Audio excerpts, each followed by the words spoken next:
Hello everyone, this is Ricker How to Play, and in the next few days, I'm going to be trying to develop a game in 3 days. Now, there's actually a very specific reason for me doing this, not being content, because I have a presentation in 4 days on the 5th, and if I don't finish it in time, I'm screwed. So with that in mind, let's get into it. So the game, called FFF Rank Adventure, is a mobile portrait idol management game inspired by the game Don't Get Fired and set in Isekai world where the player is, unfortunately, not the chosen hero, but an exceptionally unlucky failure. While other protagonists receive powerful blessings and hot girlfriends, the player is stuck at the bottom of the guild ranking system and must survive by taking increasingly dangerous quests, dying frequently, slowly improving through sheer willpower alone, and optionally dating a pretty boy. Was that last one? Anyways, the game focuses on repetition, satire, and small progression gains rather than power fantasy. No, let's talk about design goals. The goal of the game is to make failure entertaining rather than frustrating. And if it is frustrating, at least funny. And if it isn't funny to you, at least funny to me. There are two main inspirations from this game. So first is Don't Get Fired, which I was playing about a week ago or so. And a lot of the game was inspired from it, including the core game progression and also the RNG-driven progression system. Pay to win, the tricks exposed, which satirizes MMORPGs. All right, let's start talking about core gameplay. So the gameplay loop basically goes something like this. The player selects a quest from their quest board, which is this beautifully drawn thing, and then time passes on which they embark on said quest, and they have different chances to succeed, fail, or die based on their stats and the quest difficulty. Upon returning to the tavern, which is basically the main base for everything happening here, penalties like damage are applied, and if you fail, you also have a chance to get demoted, and finally, rewards are granted based on the rank of your quest, as well as its type. In addition, your player character is also going to automatically consume a bit of gold to buy a mug of ale, which lets it recover a moderate amount of HP. The player can spend resources on upgrades in the shop once unlocked before choosing the next quest. Moreover, XP is gained during quests, which can be used to level up. Speaking of that, that's this bar here. Now, once the player accumulates enough XP from doing quests and sending their subordinates to do quests, which is another feature I haven't gone to yet, they get to level up. This allows the player to increase one of their following stats by a small amount: max HP, HP regen, max MP, MP regen, strength, dexterity, intelligence, and charisma, and also their number of deaths. I think we can all figure out what choosing to upgrade that one does. Moreover, the player's level directly impacts their chance of ranking up. So, to rank up, the player has to complete a quest at least one rank higher than their current rank for a chance to rank up. Because it goes FFF, FE, DC, BA, and S. For example, an E rank player would have to complete a D rank quest or above to have a chance at ranking up. And generally, so in the tavern here, this is important for later quest delegation. Basically, the lower the rank, the more people at the table there are, with the notable exception of the FFF tier, which apparently only our protagonist has ever resided in. Anyways, that brings us to our stats. So here are the beautiful icons that I drew representing them. Look at that bicep. Anyways, you have a lot of different stats. You have your maximum HP, your HP regen, which is admittedly actually quite slow since there are a lot of other ways supplied to regain HP faster, such as, for one, you automatically regain a chunk at the tavern, and you can also purchase health potions. You have your max mana points and mana points regen, and these are going to be useful later during the mid game. You have your strength, impacting your quest success rate, your dexterity, which impacts it but to a slightly lesser degree, but more importantly, increases the speed at which you do quests. Your intelligence, which greatly impacts your effectiveness and efficiency when you're using your mana points. Your charisma, which makes the shops cheaper and also slightly increases your rank up rate. And your wisdom, which impacts quest rewards, can hint at some trap quests, and just overall decreases the chance of you dying a rather stupid death. I mean, they say experience is everything, right? And your luck, and this is purchasable, and it acts as a form of light, soft pity. So basically, there's an ongoing record of how many times you failed this probability check without succeeding, right? And once it passes a certain threshold, that probability is actually just going to start invisibly increasing until you manage to get it, upon when it's going to drop back to its original level. Just a little nicety. You also have your armor stat, which the reason for this kinda is that, well, in the stat menu, you have your armor, and based on the quantity, you can kind of tell how much of it you had, but it's not a numerical number on display. And it just decreases the amount of damage you take from quests as well as your success rate. Your total power, which is a hidden stat, that's gotten from shoving all of these variables into a function, and it's just a number that pops out, and then it's used along with the quest difficulty to determine basically your chances of succeeding on this quest, and finally your rank. And you can increase certain stats, so you can. All right, let's move on to the town. Since where are you gonna buy all of this? So basically, it's going to look like this. This is a very rough drawing. So, anyways, your house, um, is where the in-game character's mother is, and basically, because this is a very well-designed game, you have like very few inventory spaces. Honestly, I'm considering actually just making you only have one inventory space at the start. Considering, look at the art, he doesn't even have any arms. But you can store your items here. There is a risk of her throwing them out, but you're gonna have to deal with that. Unless if she throws you out instead.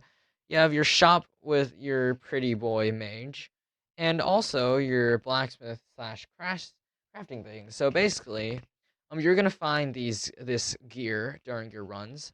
It's gonna be relatively weak, but you can take some unwanted gear and turn it into scrap and reforge it. And basically, you have a merging system and an augment system. But the thing is, you're actually never actually going to get any good armor because, according to my predictions for the recipe tree, your probability of getting some actual like A rank armor is roughly equal to the chance of you winning the Powerball and then subsequently immediately getting struck by lightning.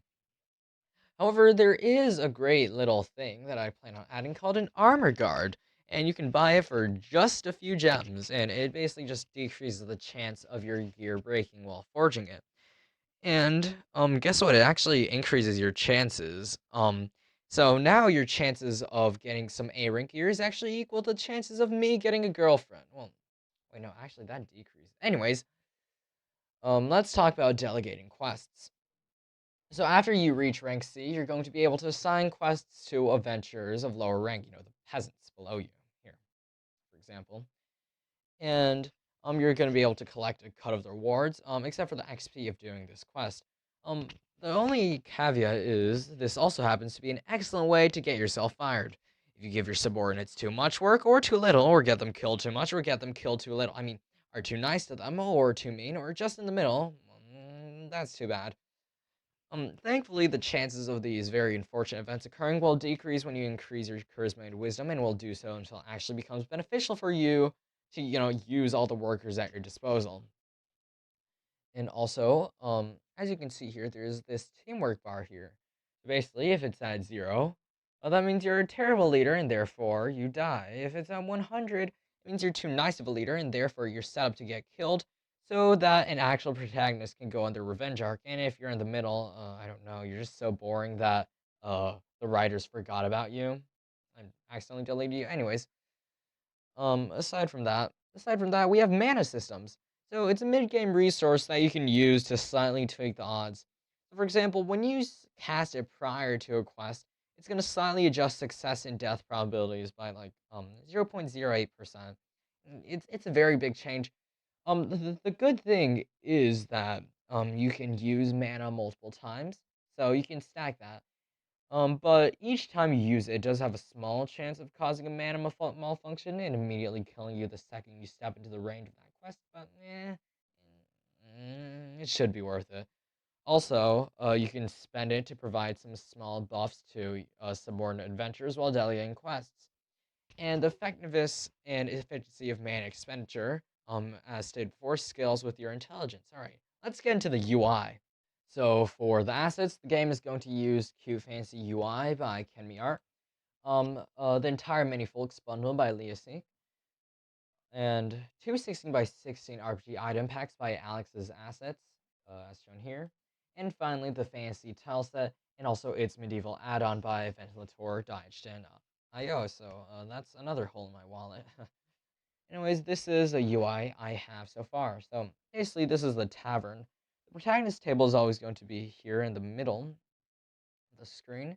You have these other random adventures at the tables that are going to occasionally disappear off on an adventure, and you have two tables, ranks above and two ranks lower. So here you have your stats displayed, and on the left side is your trophy, the trophy shelf, which is you click it and you get to see your achievements, and on the right side it's your quest board. And below here you have 5 buttons. So this one takes you to the tavern. This button takes you to the town. This opens up the stats and inventory screen, which is this. You also have some events, global events, just additional RNG and choices that I'm gonna add, and also a settings button because every game needs them. How are you even supposed to draw gear? I can't even figure that out. Anyways, this is what the quest board looks like. So basically, and when you click on it, um, it's gonna show you the rank of the quest, a cute, GIF of the monster that you're about to kill, a short description, and you also get reward, and success, failure, and death rates. Basically, first it's only gonna be rough approximations, and sometimes it's gonna be wildly off. But as you increase your wisdom, because that's used for perception checks, it is gonna get more accurate. And moreover, you can get upgrades or increase your wisdom stat to unlock these. So first, an indicator telling you what rank it is, and second of all, you get some color on the edges indicating its quest type, which has to do with the amount of time it takes to complete and its risk reward. Because it doesn't sound too useful right now when there's only like 2 quests on here, but trust me, it is going to be a lot more useful once the entire board is covered in paper. After that, you have your town, and your inventory menu. And yeah, I was too lazy to make a drawing for the settings. Okay, let's start with the plot. So, um, yeah, this is what I wrote while I was half sleep deprived in a Word document. Thankfully, AI's here, and I'm very sorry, but Um, I would really rather not have to read what I wrote again, so I'm just gonna say. The game follows a failed, self-aware protagonist who is accidentally reincarnated into a generic fantasy world after being run over by a truck. A classic. I'm expecting a powerful isekai fantasy. The player instead receives the worst possible system ability, FFF rank, respawn after death. So while other reincarnated individuals obtain legendary powers and destined paths and lots of waifus, the player is rejected by every major guild due to extreme weakness and is forced to join a hidden, shabby adventurers guild. Progression consists of repeatedly attempting quests, dying frequently, and slowly climbing adventure ranks through persistence, luck, and marginal upgrades. Along the way, the player encounters absurd system gotcha pulls, failed power fantasies, and recurring characters, including the player's mother and other subverted isekai tropes. While the game satirizes genre cliches, gotcha mechanics, and the unseen cost of main character narratives, the story culminates in a final cruel twist, reinforcing the theme that even overwhelming effort and endurance do not guarantee a happy ending. So here's the plot entire thing that I wrote. I'm not even sure if it's readable. So I'll pause here, and don't worry, it doesn't actually spoil the ending. Too much. So you have this and that. All right. Moving on, you have some jokes. What did I even play here? Right. Moving on. The scope. Because this is a very serious time crunch, and I need something that's more presentable than playable, although it still has to be playable for obvious reasons.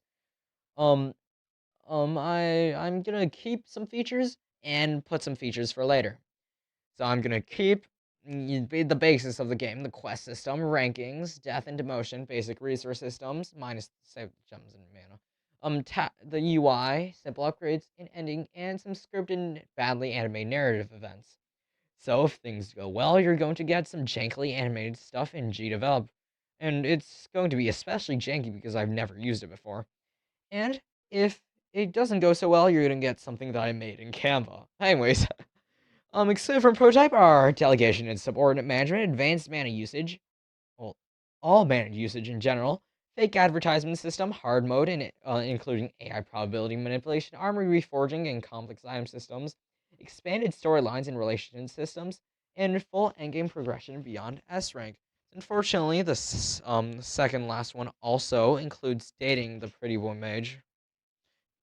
Anyways, constraints. 3 days. 3 days. Yeah, I'm very screwed. So it's pixel art and simple. Expected results. So this is basically what I hope is going to go well. Oh dear. Um, right. And let's talk about our future features. Um, so one of the most important future features I plan to add actually has to do with the game develop design document, and that's going to be uh, actually adding a list of future features. Um, but anyways, that's it for today's video. So, despite the looming threat ahead of me, I am still really passionate about this. So I'd really appreciate it if you could like, subscribe, and comment to, support me while I desperately try to finish this game.